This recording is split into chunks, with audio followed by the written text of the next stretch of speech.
this lesson, it starts out by saying this idea takes another step toward quick salvation and a giant stride it is indeed.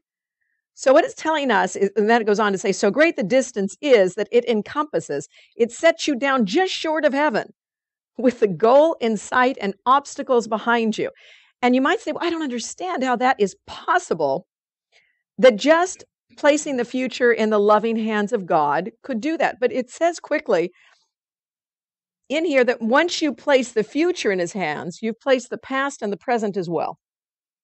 That you really are saying, I do not know. And that's the hardest thing for us to let go of. We think that our worry and our frustration and our judgments get us something. They keep people in line. They keep people from making the same mistakes again. They keep the world going. We think that our judgment of a person or our anger about certain circumstances or situations of the world is important to keep everything running okay. Where would the world be if I wasn't monitoring it? Just like a sound system, keeping it within the proper gauge area, not going into the red or not going too low, that I'm monitoring everything. It's hard to step out of the role of jailer to the world, isn't it? When you think of it that way, you go, well, I'm not a jailer to the world, but we are when we think we have to control everything. It is hard to step back because we have been taught how to control. We have been taught how to keep everything going. I see myself do it all the time when it comes to the TV controller, the remote control. I'm terrible. He gives it to me. I'm going, you're not doing that fast enough. You're not moving that fast. I am the man in this relationship when it comes to the remote. I have to have that. Let me do it. It is a great lesson for me. And I see myself when someone else is working with the remote to go, I placed the remote in the hands of you. I placed the future in the hands of God. But it's amazing. Watch yourself. What are the things that you have to control? Wow. What are the things you think you have to control? We all have them. And by looking at them, we begin to realize, boy, that takes a lot of attention in our lives.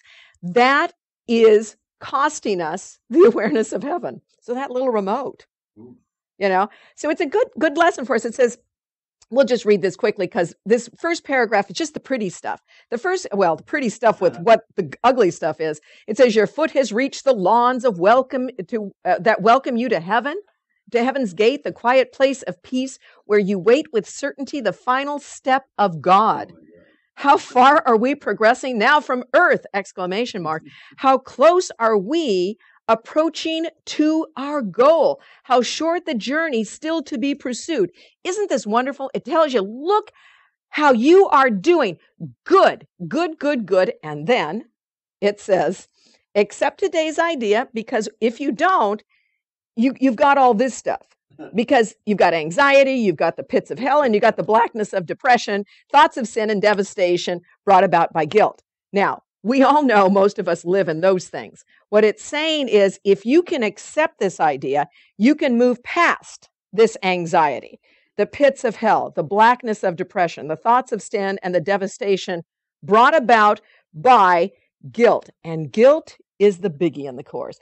It says, from our thoughts of unworthiness, all of these things come. So all of this comes from that sense of guilt. And many times in the course doesn't talk about it a lot. There is a few lines or a few times it will mention the dark night of the soul. Not a lot. And I think this is interesting. Other traditions or other thought systems do talk about the dark night of the soul. The Course doesn't talk about it that much. It does talk about it a little bit. It talks more about the things that we tolerate. the hell, the pits of hell, the anxiety, the darkness of depression. We tolerate these things. We get used to them. We get really used to them. The sin, the depressing thoughts that are brought about by guilt. I was listening to a radio show on NPR the other day, and it was talking about mindfulness training, because this is really big right now.